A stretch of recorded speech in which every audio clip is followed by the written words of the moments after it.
When I was probably around Sarah's age, 11, I was standing around somewhere with my father. Let's just say Shoal, because it sounds good. When someone he knew walked up and said something to him, to which I made some silly remark. Without skipping a beat, the gentleman replied, "And you must be Maxie's boy." Seeing the puzzled look on my face, he said, "Don't you know? Your father's the funniest guy in the world." So with that in mind, I present to you the top 10 lessons my father taught me, knowingly or not. Top 10 is good because you can kind of tell when I'm going to be finished. Maybe a year or two ago, Lionel, who I saw just moments ago, a super orderly at Maimonides, was trying to get a reaction out of Max and kept prodding with, "So, Maxie, we're going to the casino tonight, right?" And after a few more tries, Max finally replied, "Okay, but you drive." Number 10, keep your sense of humor. A few days ago, when I was discussing these speeches with my brother, he cautioned me, "Be careful. Mommy doesn't like when we tell silly stories."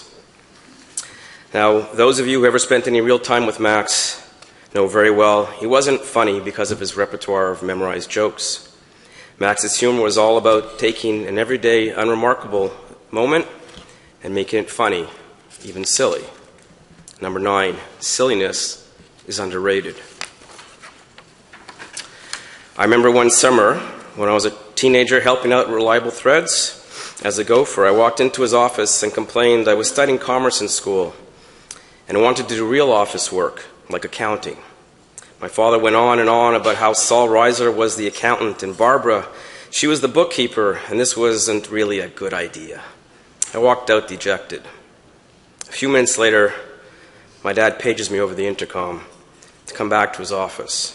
He tells me that he thought about what I said and did have some office work for me. He then pointed up to the lights and said, "Can you please clean the light fixtures in my office?" Number 8, don't be an accountant.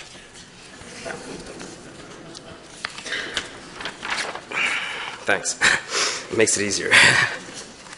Speaking of Reliable Threads, every morning, no matter what, Max walked into the office and made his rounds.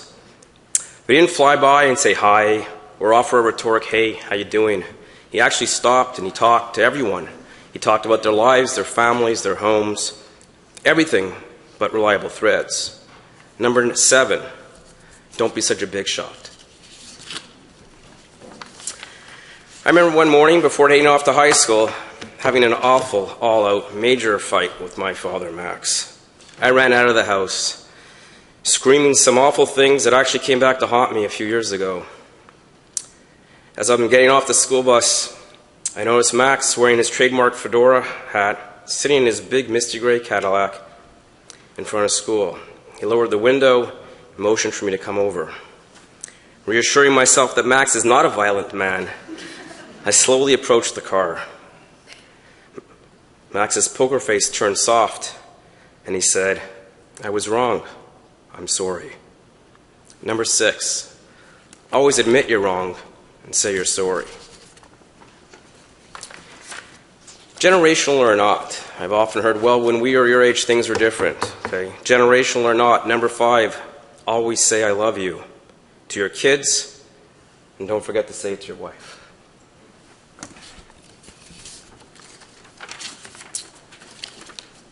Max was fixated on togetherness, as we've heard already. All he ever wanted was for the family to get along. Sadly, life is more like reality TV than it is Father Knows Best. But ironically, he never preached the underlying message. I remember coming home from elementary school one sunny afternoon, finding his huge Chrysler parked in the driveway, and my mother sitting at the kitchen table crying like a baby with her head in her hands. Our neighbor, Ben Clark, died. It was at that moment that my father, Max, taught me the real meaning of togetherness.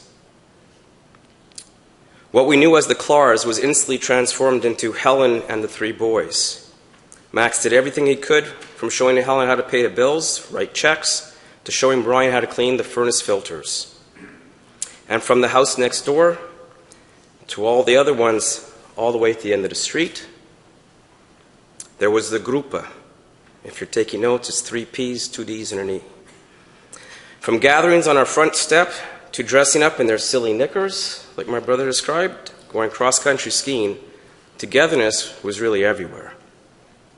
Last spring at Lisa and Joey's wedding, my kids, Sarah and Alex, went around and collected a handful of email addresses. Those email addresses led to the very first annual Milstein family reunion. There were 65 of us gathered for a day-long picnic and bocce ball game. And next year we're hoping for even more. Number 4, togetherness.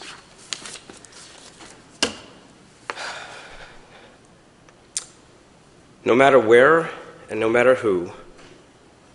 Number 3, always say thank you.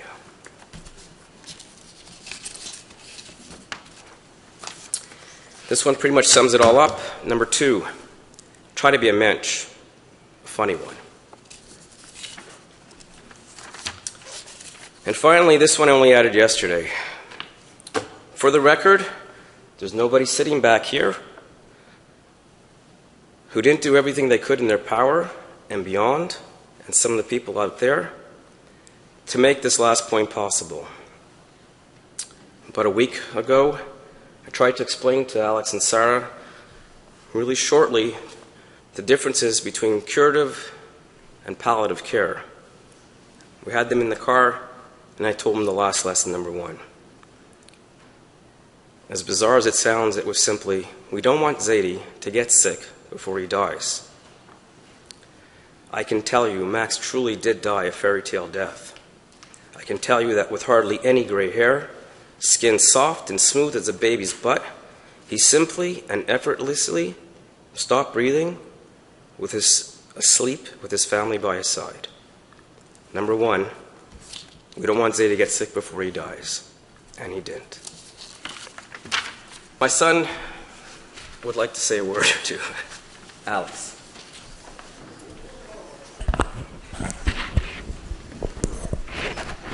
Get rehearsed. Can I come over here, Alex? I think we can do it. Okay, can you talk? Speak loudly. I remember when I was just a little baby and my dad took me to the hospital.